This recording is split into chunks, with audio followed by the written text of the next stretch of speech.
There comes a time when we must put emotions and party loyalty and even personal interests aside and just have an honest conversation about the state of our leadership and the direction of our nation. We are now watching a government that many of us truly believed in, but what we are seeing is not transformation.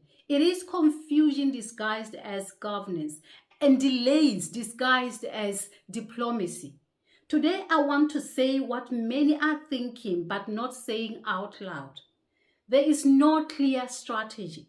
There is no clear direction, and there is no urgency to fix what's clearly been broken. Let me begin with the issue of political deployment, or rather the shocking lack of it. The UDC has been in opposition for over a decade. The BNF and the BPP, almost 6 decades.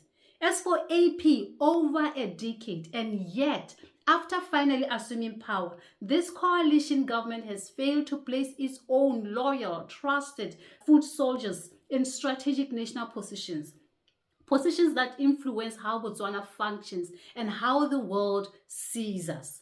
One of the clearest examples of this failure lies in the appointment, or should I rather say, lack of appointment of ambassadors. To this day, not a single BDP-appointed ambassador has been replaced. Not one.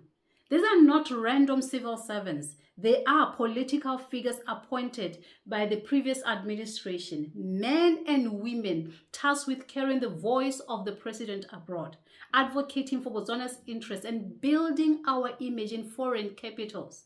Ambassadors are not neutral people. They represent the president. They embody the values of the ruling government, and they carry the political message of the state on international platforms. So if we have changed the government, why are we still using the old government's messengers? What's the strategy in placing and having people abroad who may not believe in this new mandate? How do we expect to attract new partnerships and new investments and alliances when the very people sent to negotiate on our behalf are still loyal to a vision that is no longer in power? Let's be real. There's a risk of sabotage, of misrepresentation, or at the very least, of lukewarm performance, because you cannot passionately represent what you don't believe in. And if we say we are in power right now, then let us take that power seriously and place our own people in these critical roles. You cannot claim to have changed a country when the face of your government abroad is still wearing the previous regime's mask. But this failure to strategize goes even deeper. Let's talk about the vice president, shall we? And not just the office, but the chaos it represents. We are in a crisis where the vice president is also the minister of finance. Let that sink in. 2 of the most demanding roles in the entire nation being managed by one man, and it's starting to show. It is too much, and it is dangerous. Our economy is hanging by a thread. Every week we are told there is no money. The government has no money. It has become a song. So how can we afford to treat the finance ministry as a part-time job? Botswana needs a full-time finance minister, not someone balancing coalition power plays with economic survival of the country. Not someone splitting their energy between diplomacy, party strategy, and spreadsheets. Let's call it what it is. This setup is a strategic blunder, and we are paying the price. The reason this happened is because there was no real plan. The president already had Ndaba Gaolathe as the vice president even before the elections, so there was no surprises there. What was missing was a qualified, experienced, full-time finance minister, ideally selected from the specially elected members of parliament. But no such person was appointed because the political capital was spent policing ideologies and not solving problems. Appointments were based on optics, not outcomes. They prioritized public visibility. and DEI ideas without considering what actually makes a government work. We were told by the president we picked people who are visible to the public. Visible. Visibility does not govern. Popularity does not create jobs. We needed skill. We needed structure. We needed leaders who knew how to build. And now we are stuck. The president cannot reshuffle the vice president because coalition politics won't allow it. The Alliance for Progressive is a key member of this coalition and is unlikely to give up that power. And I don't think they should. They shouldn't give it up. And so this country now is held hostage, not by incompetence, but by internal party dynamics. Instead of fixing the economy, we are now managing personalities. Instead of solving our problems, we are protecting power. So again, I ask, where is the plan? We've been told about benchmarking, but what exactly are we benchmarking now? After we have already won power. Benchmarking should have happened before elections.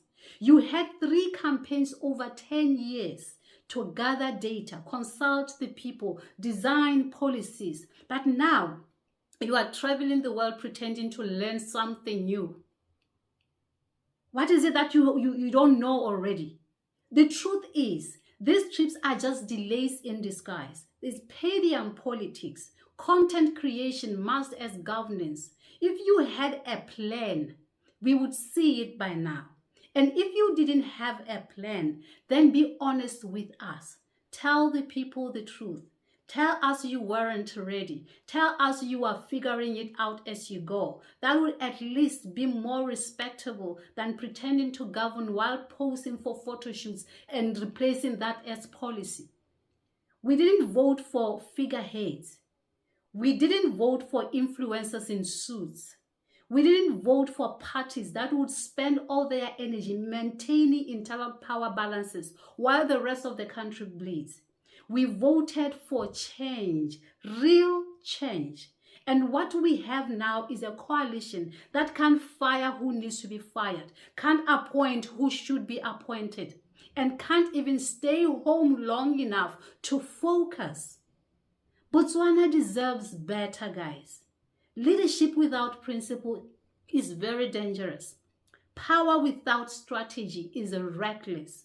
Government without urgency is a ticking time bomb. So today I call on this government to replace all the ambassadors, appoint a dedicated finance minister, reshuffle when necessary, across board, lead from the front, not from the skies. And most importantly, remember who put you in power. Because if we can't trust you with the small decisions, how should we ever trust you with the future of this country? You are not content creators. You are public servants. And we, the people, are watching you and waiting and expecting more. Let's not waste this moment. Now I know that some people will say, give them time, it's too early, this government is only 7 months in. Let me be very clear. Nobody expects miracles overnight. Change takes time. Transformation is a process. But how you begin determines how you will end. If we are serious about building something new, then you must build it with the right people, right from the beginning. Not with placeholders who will be changed later on. Not with liabilities. Not with people who don't align with your vision. Because here is the real danger. If you take 2 or 3 years with the wrong team, by the time you finally realize that they are not delivering, it will already be too late. You will now have to start over mid-season with new people who were not part of the original plan. That's not strategy. That's chaos. That's instability. So if anyone needs to be replaced, that decision must be made right now. Not later, not in year 2, not when elections are close again and it's too risky to make any moves. Right now is the time to shape the team that will carry the weight of this government's vision. If you truly want long-term results, you need long-term alignment. And that alignment can't come from trying to fix things later. It comes from doing it right now. Leadership is not just about what you plan to do. It's about who you plan to do it with. So stop telling us it's too early. If it's too early to be held accountable, then perhaps it was too early to ask for power. I am Sethunya Monyatsi. Agape love.